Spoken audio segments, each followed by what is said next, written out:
What's up, everybody? Jonathan here with the final course we're looking at for the Kansas City Wide Open presented by Discraft.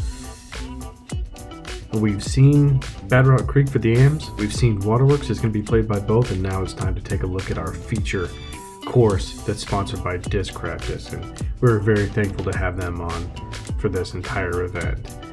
And also want to give a big thank you to members of the Kansas City Flying Disc Club and all the volunteers that came out to do work on these courses to get them looking better than I have ever seen them in the years that I've lived in Kansas City. So hats off to all of you guys. And without further ado, let's go ahead and jump into this course. Alright, hole 1. Not the easiest starting hole in the world. We've got a 555-foot par 3. And the best play on this, really, if you got it, is to go big stall anhyzer shot over the top of these trees. The drone's going to fly you underneath, and this is another option, but this really turns it into a par 4. There's no way to get a 2 if you're going this route. You can throw a roller on this hole. The grass is tended to be pretty thick, so it's hard to get it all the way up there, but as you can see, the shape for the flex shot, if you've got the arm for it, is really the way to go to get the 2 on this one.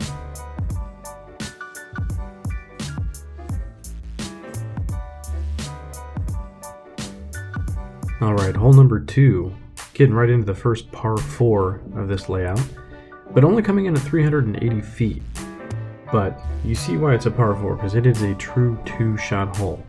Your first shot, you really want to find a landing spot right about up here, maybe even a little further forward depending on your preference, so that way you can hit this gap, make it all the way through, and then up to the basket on the other side of the opening here. And I will forever call this now the Bill Shinosky gap, as if not mistaken, I heard he spent a solid 3 hours clearing this out so that it would be ready for this event. So thank you, Bill, for that.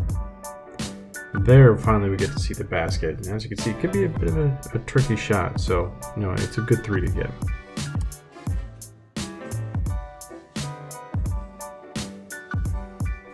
Hole 3 is going to give you a little bit of a breather. It's just a straight shot, 248 feet, slightly uphill. Of course, the road is going to be out of bounds, and really you just want to lay it right on top of this plateau by the basket. The thing that makes this hole the most tricky is the wind, which will blow it into that cedar on the left there. But this should be a good 2 to get. Alright, hole 5. Just walk across the street and come back the direction you came from. It's hole another par 3, 296 feet.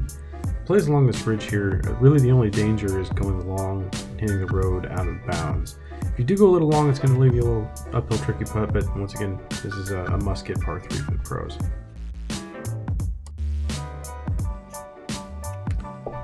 Alright, then after the 2 easy holes, we gotta get right back into it with a 435-foot par 3 with hole number 5, with a very low ceiling to navigate. So this low ceiling and then uphill ridge off the tee is not the only danger, as you are actually wanting to go into the trees on the right hand side late. Really throwing a hyzer along this side then winding up in the middle of the gap, or taking something that turns really late and crashing it, is going to be the best way to get the 2 on this hole. So it is a tricky one back in there.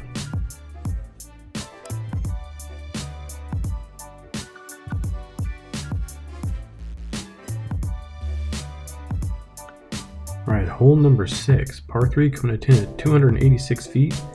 This one is just an easy uphill hyzer, but check your caddy books, because while you don't see anything on the footage here, the map shows this roped off as an island hole. Missing that island, you're going to go to a drop zone. So if I'm mistaken, like I said, make sure always reference your caddy books. I am not the end-all be-all for this course. But an island shot on this makes sense to make it a little bit trickier. Hole number 7, 462-foot par 3. You're going to have a Mando to the left of the tree on the right to force you to go through this gap instead of take the hyzer, and that's to protect you from going into the fairway that's adjacent to the right-hand side. And once you do make it through this gap, it is just a super low, super straight shot all the way back to that hill that you see right before where the road is. Oh yeah, and there's going to be a rope that runs the entire right-hand side of this fairway, which you need to avoid going OB over. So this is definitely going to be a bonus birdie.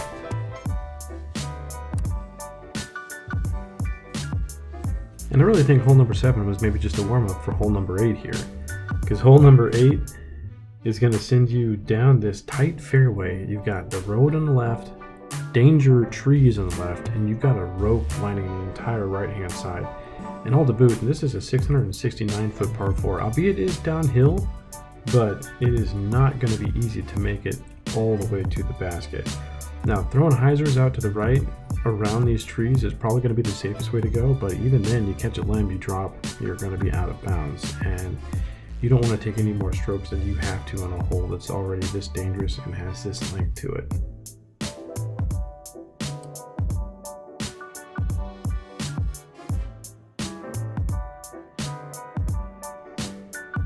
Now, hole number 9, 410-foot par 3, and one of these trees, I believe it's the third one down on the right-hand side, is going to have a Mando forcing you to throw to the left of him, take the hyzer out of play. So this is really going to be a good power sidearm hole if you've got it.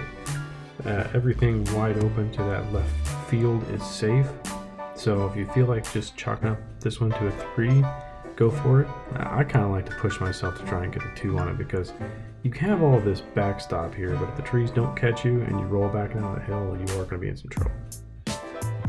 Alright, hole 10 is going to continue the theme of low ceiling, Mandos forcing you to the left, with the road also being on the left, and going quite a bit uphill with this shot. And at 565 feet, this is not a short hole by any means, so you're going to want to keep it basically as straight as you can for 2 solid shots to get all the way up to the basket here.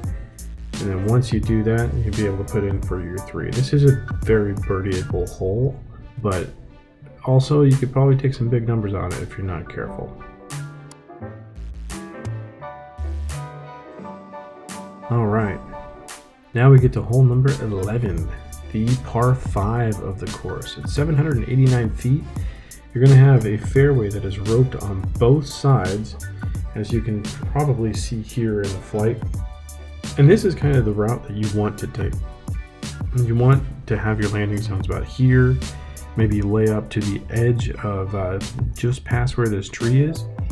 And while the basket is not roped in the circles right now, for the tournament, it is going to only be a safe landing zone around the basket and extending to the road. So you'll see what I'm talking about when you get there. But a very gettable 4 birdie.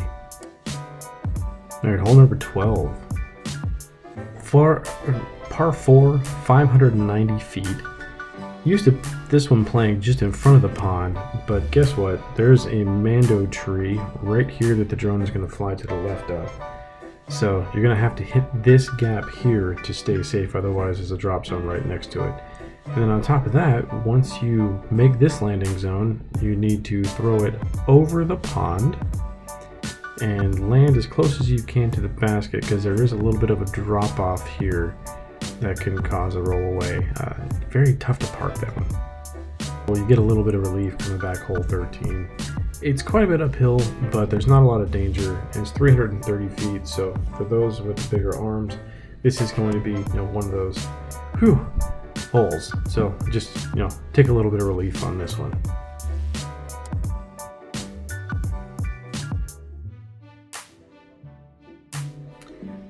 Alright, and if you miss those ropes, they're coming back on hole 14. So the whole right-hand side of the fairway is going to be roped off, forcing you kind of to go to the left, which I think is the better play anyways. This one will actually set up very well for a roller. It's got a nice shape for it, and it's a little bit downhill. The wind usually pushes out of the north a little bit, so it'll hold the discs up if you throw something a little bit more stable. Or like hole 1, you can go with that big anhyzer. And at 407 feet, a lot of the bigger arms are going to be able to get to this one. Just watch out for that road right behind the basket as well.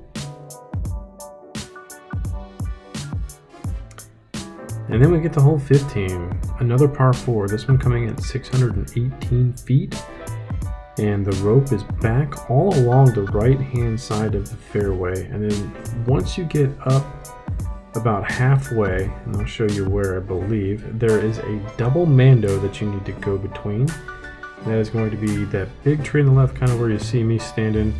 and the tree on the right hand side here, which is actually part of that gap. Now the rope, once you get past the Mando tree, will start on the left hand side as well, so you'll need to stay in bounds this entire fairway. I think it's a very gettable 3, but it is going to be a tough one, another one with just plenty of danger, so watch out for big scores on this one.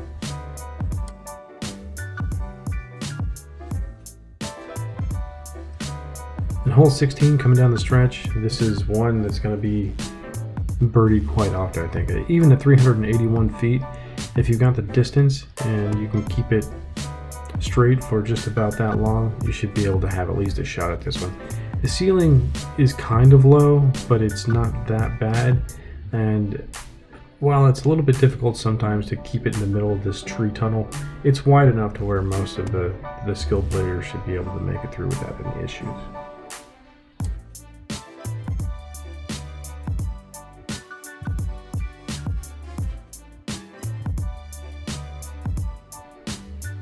Alright, then hole 17, which is traditional hole 1 of this course, at 401 feet, kind of a gradual curve to the right hand side. This one actually plays really well for the roller too. There's not a lot of danger of coming out early and going into the road because there's a ditch there to protect you. So good play once again because of the low ceiling on this hole.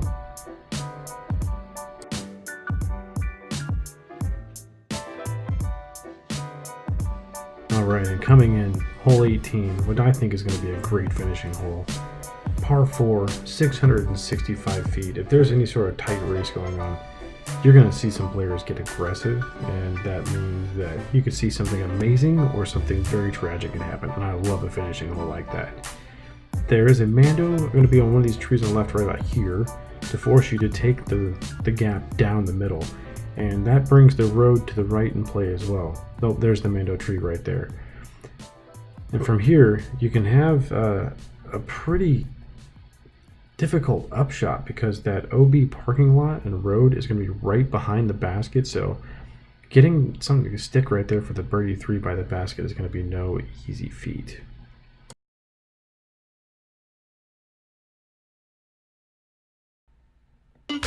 Alright, there you have it. That is the third and final course that is going to be used for the 37th Kansas City Wide Open presented by Discraft. I want to say a special thank you to the tournament directors for this event. So Chris Temko has done a ton of work, as well as Michael Kruger and Jerry Patterson. So if you see those guys out there, make sure to say thank you, give them a high five, give them a handshake, buy them a beer at the players party at BKS Artisan Ales down in Brookside on Thursday from 4 to 9, where you can also check in for the event. There's also going to be a Fly Mart / Players Party on Friday at Martin City Brewing. And just a couple more thank yous. Wanted to thank our sponsors. So Discraft has been great to work with, as well as Dynamic Disc and Latitude 64 for sponsoring the other courses that are not Waco, so Bad Rock and Waterworks. And also, a huge shout out to all the volunteers that came out and helped to make these courses look the way they do, and also all the work you put in just on the event, logistics, and things of that nature. So, also thank you to the KCWO for sponsoring this event as well. Can't leave out our club. So, hope to see everyone out there on the courses this weekend. Good luck, and thanks for watching.